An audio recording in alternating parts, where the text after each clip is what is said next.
এরপরে প্রশ্ন হলো, রাত 12টার পর এশার নামাজ পড়া যাবে কিনা?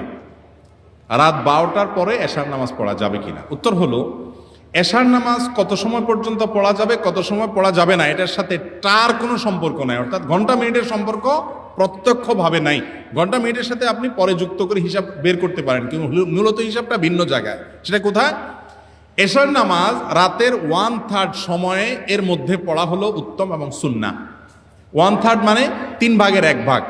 এই 3 ভাগটা কিভাবে করবেন? সূর্য কয়টায় ডুবছে আজকে, আর ফজরের ওয়াক্ত কখন হবে, ফজরের আজান সবে সাদেক কখন হবে, সারি শেষ সময় হবে কখন, এই দুইটা টাইমকে এক করবেন। যত টাইম হবে তার 3 ভাগের 1 ভাগ পর্যন্ত।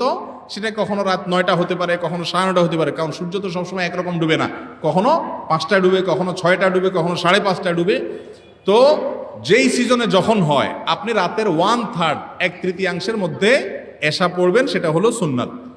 মধ্যরাত পর্যন্ত, রাতের মাঝামাঝির আগ পর্যন্ত এশা পড়তে পারেন, সেটা হলো জায়েজ। অনুত্তম এত দেরি করাটা, কিন্তু জায়েজ, নামাজ হয়ে যাবে।